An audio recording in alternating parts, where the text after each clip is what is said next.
రాష్ట్రంలో అయితే నిజంగా ఏదైతే అంబేద్కర్ గారు రాసినారో ఆ రాజ్యాంగాన్ని అమలు చేయకుండా రెడ్ బుక్ రాజ్యాంగాన్ని అమలు చేస్తూ ఈరోజు ఎక్కడ చూసినా కూడా సోషల్ మీడియా పిల్లలందరూ కూడా చాలా ఇబ్బందికి గురవుతున్నారు.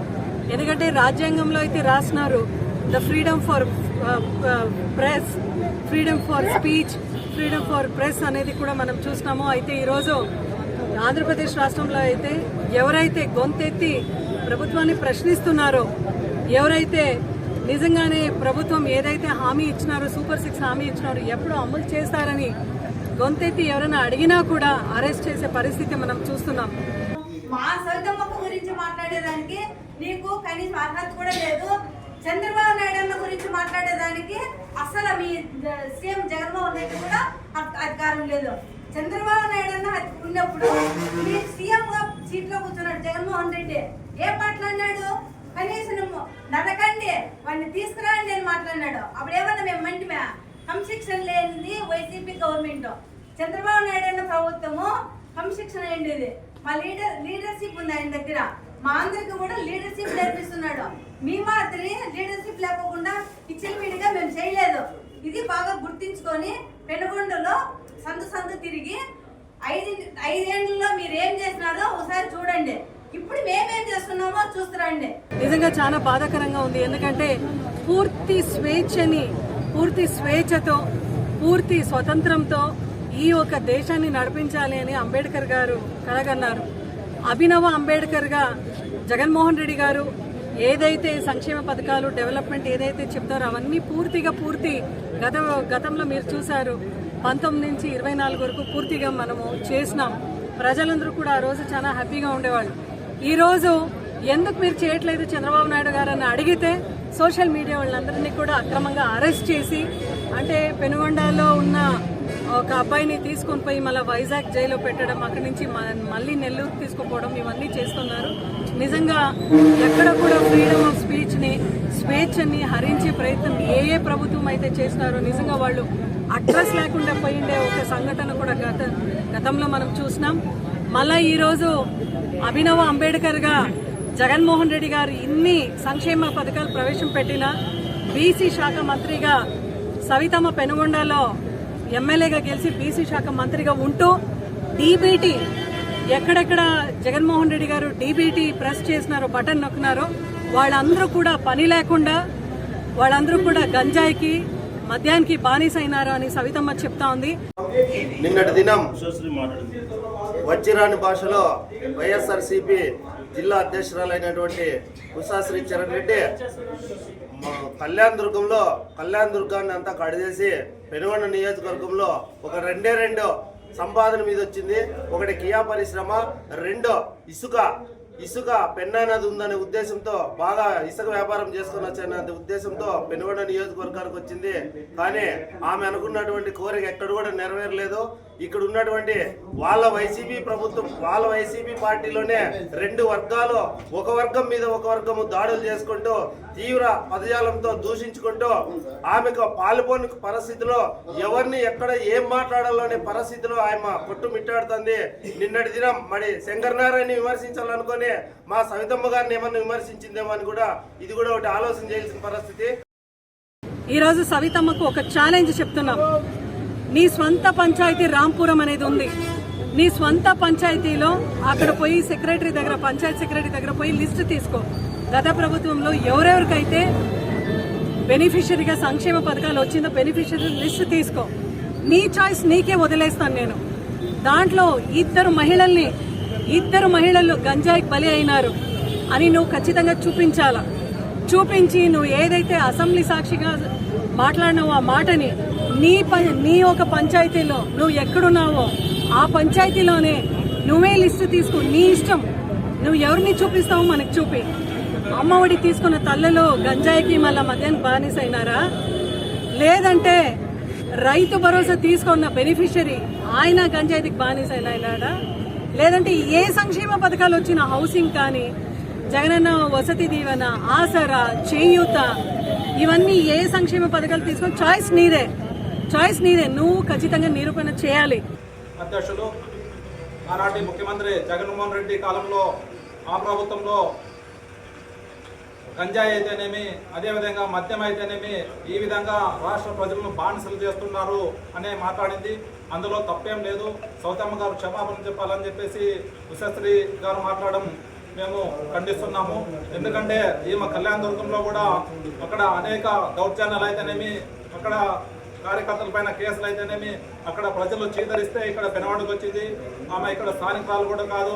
అయితే ఇక్కడికి వచ్చేసి ఆమె వచ్చి సౌతమ్మ పైన విమర్శలు చేయడం మేము ఖండిస్తున్నాము. నువ్వు చేయకపోతే ఖచ్చితంగా టీడీపీ ఆఫీస్ని, పెనగొండలో ఉన్న టీడీపీ ఆఫీస్ని, నీ ఇంటిని కూడా అతి త్వరలోనే మేము ముట్టడిచ్చేస్తాం. నువ్వు బేషరత్తుగా ఖచ్చితంగా ఆంధ్రప్రదేశ్ రాష్ట్ర ప్రజలందరికీ కూడా క్షమాపణ చెప్పాలి. ఏదైతే ఈరోజు నీకు సవాల్ ఇస్తున్నానో నీ ఒక పంచాయతీలో లిస్టు తీసుకొని, బెనిఫిషియరీ లిస్ట్ తీసుకొని ఎవరెవరు గంజాయికి బానిసలు అయినారో, ఎవరెవరు మద్యానికి బానిసలు అయినారో ఖచ్చితంగా నువ్వు ఒక లిస్ట్ ఇవ్వాలి అని, గంజాయికి బానిసలు అయిన మహిళల్ని ఎక్కడున్నారో అని నువ్వు చూపించాలి. నీకు నిజంగా చిత్తశుద్ధి ఉంటే ఈ ఒక్క మాటని నువ్వు ఎలా చెప్పినావు? ఆ రోజు సోమాదేపల్లి మండలంలో వాల్మీకి జయంతి అయిన తర్వాత నీ భర్త పోయి బెల్ట్ షాప్ ఓపెన్ చేశాడు. మద్యాన్ని ప్రోత్సహించేది నువ్వు ప్రోత్సహిస్తున్నావు ఈ పెనుకొండ నియోజకవర్గంలో. మళ్ళా నువ్వు పోయి మన ప్రభుత్వం పైన, అభినవ్ అంబేద్కర్ గా ఉన్న జగన్మోహన్ రెడ్డి గారి పైన నువ్వు విమర్శ చేస్తే రాష్ట్ర ప్రజలు ఎప్పుడు కూడా నిన్ను క్షమించరు. ఎందుకంటే జగన్మోహన్ రెడ్డి గారు నిజంగా ఒక అభినవ్ అంబేద్కర్ గా ఈరోజు గతంలో మనం చూసినాం, ఎస్సీ, ఎస్టీ, బీసీ, మైనారిటీస్ అందరికీ కూడా పెద్దపీఠం వేసి నడిపించిన వ్యక్తి జగన్మోహన్ రెడ్డి గారు. కాబట్టి రాబోయే రోజుల్లో ఖచ్చితంగా మీ పాలనని అప్పుడే ప్రజలందరూ కూడా మాకొద్దు అనే విధంగా మాట్లాడుతున్నారు. మళ్ళీ జగన్మోహన్ రెడ్డి గారు అత్యంత మెజారిటీతో గెలిచి సీఎంగా ఖచ్చితంగా కూర్చుంటారు. ఇది మీ కూటమి ప్రభుత్వం ఏదైతే ఈ రోజు అరాచకలు చేస్తున్నారో, ఏదైతే అందరిపైన దాడి చేసుకుంటున్నారో, మీరు సోషల్ మీడియా పైన దాడి, రాబోయే రోజుల్లో ఇదే యువతలు, ఎందుకంటే when there is a change in youth, వాళ్ళే రివోల్ట్ అయ్యి మీకు తక్క గుణపాఠం చెప్తారని మీ అందరు కూడా హెచ్చరిస్తున్నారు.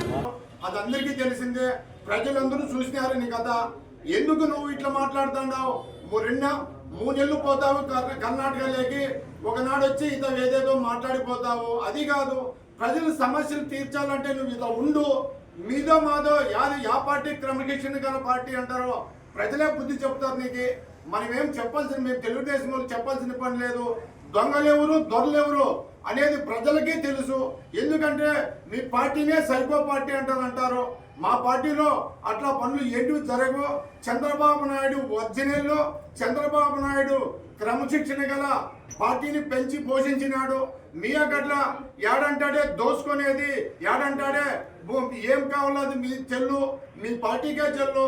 మా తెలుగుదేశం పార్టీలో ఎవరే కానీ ఇంతవరకు తెలుగుదేశం పుట్టినటువంటి ఎవరే కానీ ఎక్కడే కానీ ఏ కార్యక్రమమైనా ప్రజలకి మేలు చేసినారే కానీ ఎప్పుడే కానీ ప్రజలకి ఫలాన్ని చేయలేదు అనేవాళ్ళు లేరు.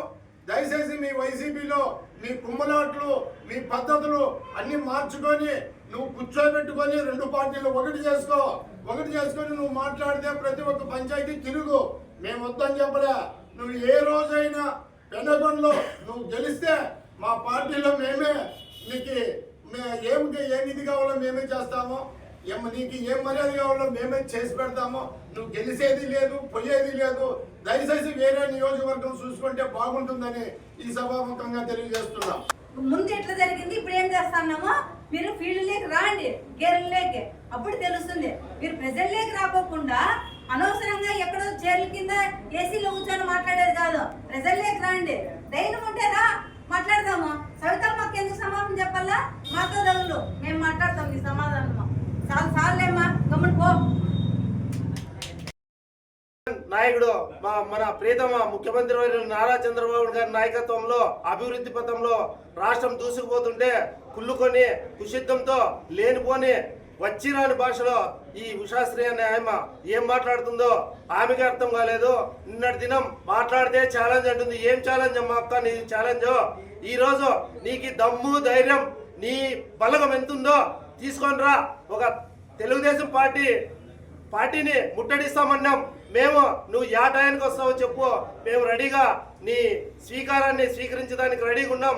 నువ్వు ఏ ముఖం పెట్టుకొని వచ్చి మా పార్టీ దగ్గరకు వచ్చి నీ వాయిస్ వినిపిస్తామో మేము కూడా ఎదురు చూస్తున్నాం. దగ్గర మేము కావాల్సిన మంది ఉన్నాము. నువ్వు ఎంతమందిని పిలుచుకొని వస్తావో వచ్చి మా పార్టీ ఆఫీస్ దగ్గర నువ్వు ఏం చెప్పదలుచుకున్నావో వచ్చి చెప్పుదురా. నీకు ఏమైనా బుద్ధి జ్ఞానం ఉంటే వచ్చి మా పార్టీ ఆఫీస్ దగ్గర రా. ఎందుకంటే నువ్వు చెప్పినటువంటి మాటను మేము అక్షరాలా స్వీకరిస్తున్నాం. నీతో మాట్లాడడానికి మా మంత్రివర్యులు అవసరం లేదు. మేము ఒక మండల కన్వీనర్గా, ఒక పట్టణ అధ్యక్షునిగా, ఒక కురబ కార్పొరేషన్ డైరెక్టర్ శ్రీనివాసులు గారితో అయితేనే మేమే సార్లు నీ మాటల్ని స్వీకరించడానికి నువ్వు వచ్చి మాట్లాడడానికి కోసం మేము వెయిట్ చేస్తున్నాం అక్క. నువ్వు ఎప్పుడైనా రావచ్చు. ఓకే. అదేవిధంగా ఆమె మాట్లాడుతూ ఇక్కడ పెనుగొండ పార్టీ కార్యాలయం ముట్టడిస్తామని చెప్పింది. ఇక్కడ ఆమె రౌడీజం చేస్తే ఇక్కడ నియోజకవర్గ ప్రజలు ఎవరు ఇక్కడ ఆదరించేదట్లా లేరు. ఈ పెనుగొండ నియోజకవర్గ ప్రజలకు ఆమె క్షమాపణ చెప్పాలని మేము డిమాండ్ చేస్తున్నాము.